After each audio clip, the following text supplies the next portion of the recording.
bienvenue pour votre rendez-vous du lundi, le talk pour une loi de liberté.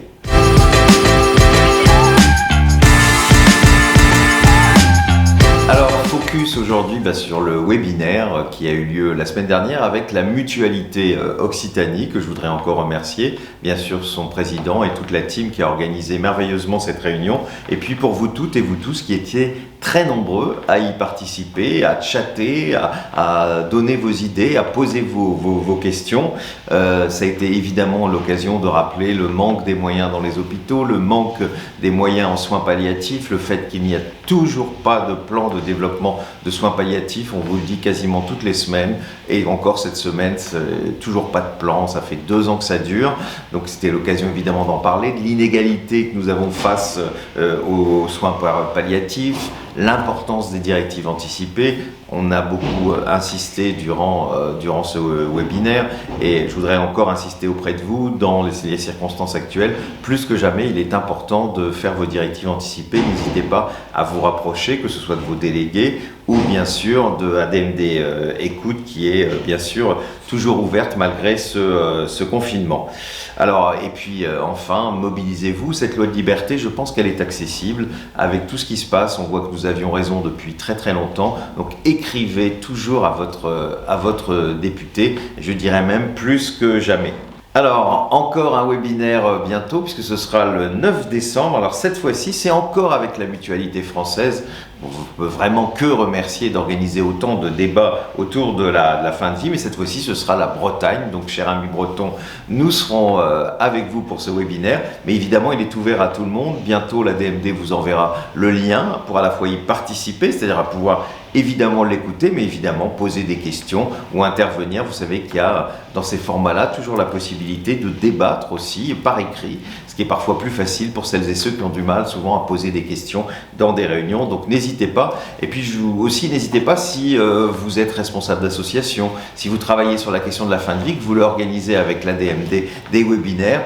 Aujourd'hui, on peut malheureusement pas être dans des réunions publiques, mais ça nous permet de continuer, d'être ensemble, de continuer à militer. C'est un moyen qui est certes pas accessible à toutes et tous, c'est pour ça qu'on espère vite revenir à la normale et que ce vaccin va vraiment réellement arriver en début d'année prochaine. Mais pour l'instant, c'est malheureusement le seul moyen qu'on ait pour pouvoir continuer à parler ensemble et à militer. Donc n'hésitez pas si vous avez des propositions dans ce domaine. Alors les jeunes de la DMD sont certes comme tout le monde confinés, mais ils sont mobilisés. Je voulais remercier encore Benjamin et Maxime, nos 2 co-responsables, qui chaque semaine rencontrent évidemment virtuellement les nouveaux adhérents des jeunes de la DMD.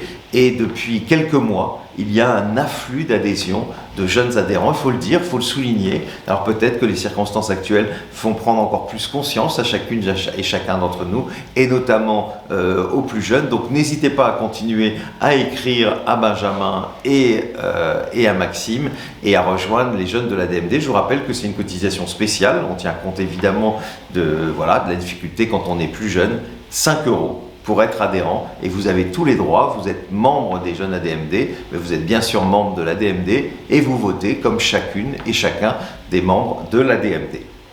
Alors évidemment, le confinement et cette période nous obligent à revoir notre stratégie de communication. Nous sommes de plus en plus présents sur les réseaux sociaux, sur Internet, comme vous avez pu le remarquer, avec des témoignages souvent déchirants, toujours forts, et qui montrent à quel point malheureusement aujourd'hui la personne en fin de vie n'est pas entendue comme elle devrait l'être. Si vous-même avez envie de témoigner, n'hésitez pas à nous contacter et à envoyer un mail à info@admd.net. Pour moi, c'est aujourd'hui une date un peu particulière. Ça fait 1 mois que ma maman est partie de la Covid, donc je voudrais en profiter pour avoir une pensée à toutes celles et tous ceux qui aujourd'hui encore souffrent de ce terrible virus, à celles et ceux qui en sont morts et évidemment leurs proches. Et puis vous me permettrez aussi de penser à celles qui vivent avec le cancer ou avec Alzheimer. Alzheimer, une maladie qui est à la fois terrible pour la personne qui vit avec, mais aussi pour leurs proches. À la DMD, nous sommes évidemment solidaires de tous les malades et nous sommes évidemment à leur côté. Eh bien, merci d'avoir suivi ce talk du lundi. On se retrouve comme toutes les semaines, désormais, comme vous le savez, à 13 h. N'hésitez pas à réagir sur les réseaux sociaux avec le hashtag le talk du lundi et on se retrouve la semaine prochaine. Bonne semaine à toutes et à tous.